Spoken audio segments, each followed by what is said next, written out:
Em nome do Pai, do Filho e do Espírito Santo. Amém.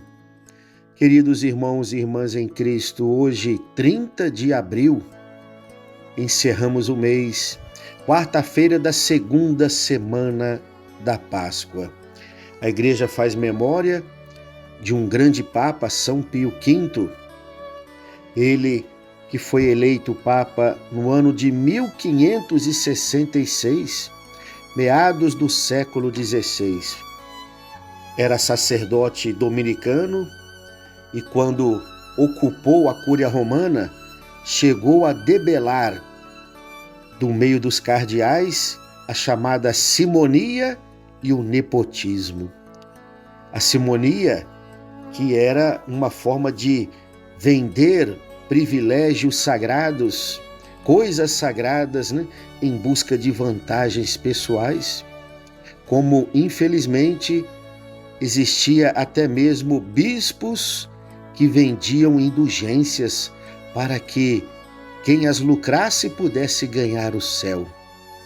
É claro, isto não transforma a Igreja naquela época numa negociadora de indulgências ou das bênçãos de Deus, mas alguns clérigos se deixaram corromper. E também o nepotismo, cardeais que davam cargos e funções privilegiadas para familiares e parentes. São Pio V realizou uma verdadeira purificação na Cúria Romana, considerado também um grande reformador dos costumes. Foi o Papa propagador do Santo Rosário, ajudando na famosa vitória de Lepanto, a cruzada em que os cristãos tiveram que combater contra os turcos muçulmanos. São Pio V motivou todos os fiéis católicos e todos os combatentes nesta cruzada a rezarem o rosário. E a vitória foi milagrosa. Por isso, São Pio V deu a Nossa Senhora este título de Nossa Senhora das Batalhas e logo depois Nossa Senhora do Santo Rosário. Foi um grande colaborador para a reforma litúrgica do culto divino, decretando para toda a Igreja o Missal Tridentino, depois chamado com seu próprio nome, Missal de São Pio V, e que perdurou até o Concílio Vaticano II. Sem dúvida, a missa de São Pio V é um dos maiores patrimônios espirituais que a Igreja possui. E por isso, não perdeu seu valor, mesmo com a reforma litúrgica do Concílio Vaticano II, que também trouxe benefícios espirituais maravilhosos para a Igreja. Porém, não podemos jamais desconsiderar o rito que perdurou por séculos na Igreja e que fez muitos santos ao longo da nossa história, o rito de São Pio V. É um verdadeiro tesouro espiritual ainda hoje descoberto por muitos fiéis. O evangelho que nós iremos escutar é tirado do capítulo 3 de São João, versículos de 16 a 21. Deus amou tanto o mundo que deu o seu Filho unigênito, para que não morra todo o que nele crer, mas tenha a vida eterna.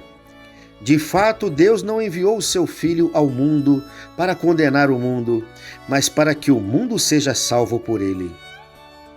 Quem nele crê não é condenado, mas quem não crê já está condenado, porque não acreditou no nome do Filho unigênito. Ora, o julgamento é este: a luz veio ao mundo, mas os homens preferiram as trevas à luz, porque suas ações eram más. Quem pratica o mal odeia a luz e não se aproxima da luz, para que as suas ações não sejam denunciadas.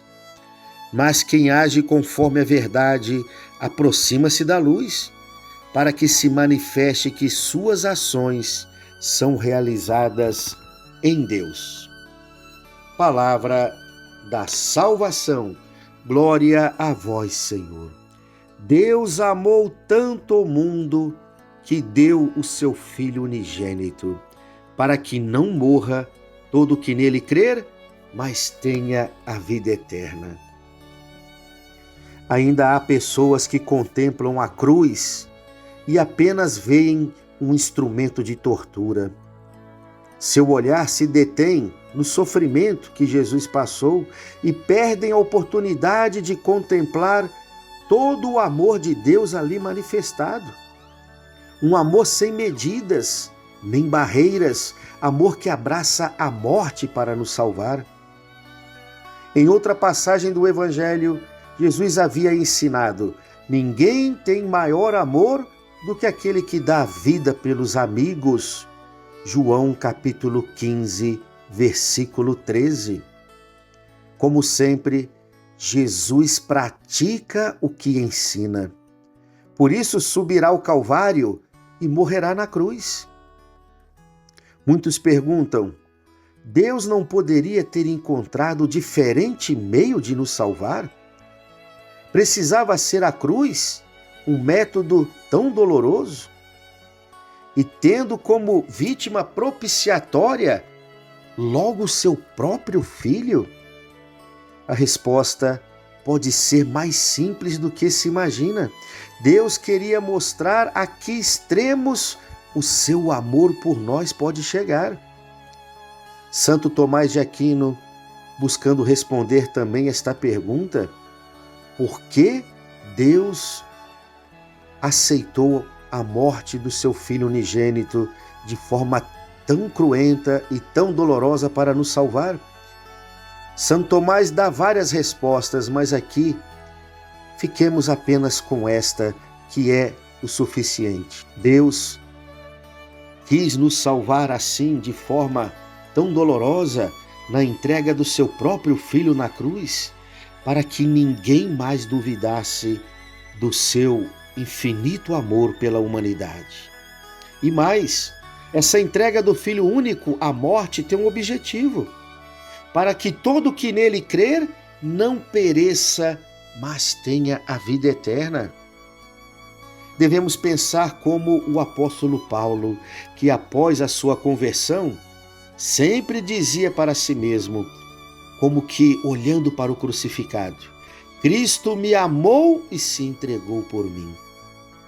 Gálatas capítulo 2, versículo 20. E quem ama está disposto a tudo. Aqui está o porquê sermos cristãos. Olhamos para o crucificado e deixamos que uma ferida de amor se abra em nossos corações, reconhecendo que ali no crucificado está a manifestação plena do amor de Deus por nós, por cada um de nós e pela humanidade inteira. Claro que um amor assim pede resposta, correspondência. O amor pede amor. A recusa de um amor assim não fica sem um preço. Se a luz vem aos homens e eles a rejeitam, recusam a própria salvação.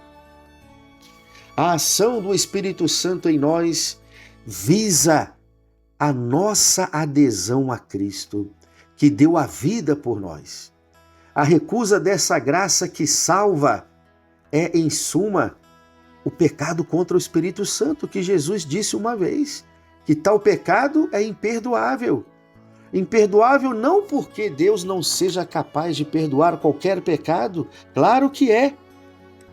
Mas o pecado contra o Espírito Santo é um pecado imperdoável porque o coração do homem se endurece de tal forma que não consegue se abrir para a graça de Deus.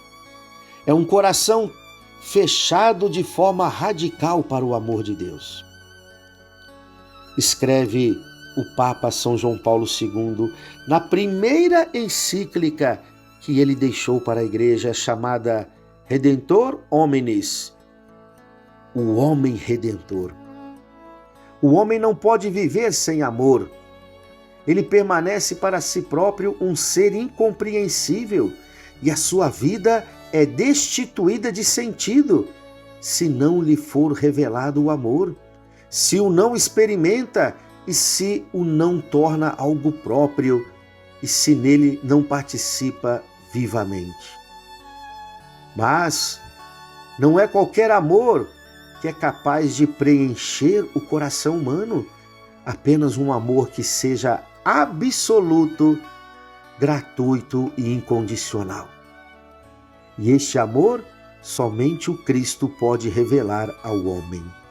Palavras de nosso Santo Padre o Papa São João Paulo II. Contemplando o crucificado que deu a vida por nós, os santos descobriram que eles também eram capazes de dar a vida por seus irmãos. E por quê? Porque estavam repletos do amor do crucificado em seus corações.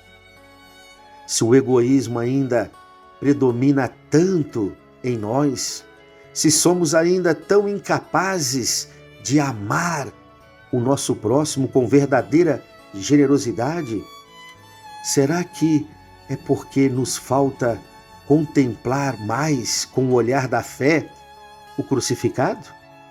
Será que não está faltando também em nós o amor do crucificado? Louvado seja o nosso Senhor Jesus Cristo, para sempre seja louvado. O Senhor esteja convosco, Ele está no meio de nós. Abençoe-vos o Deus Todo-Poderoso, o Pai e o Filho e o Espírito Santo. Amém. Queridos irmãos e irmãs, deixo aqui hoje um convite para que este canal de evangelização possa atingir mais pessoas e não fique estagnado apenas em nós mesmos. Te convido a exercer um gesto de amor, um amor que seja missionário, que você convide pelo menos 2 pessoas que ainda não conhecem o nosso canal para se inscrever neste canal de evangelização e passar a receber também o Evangelho a cada dia.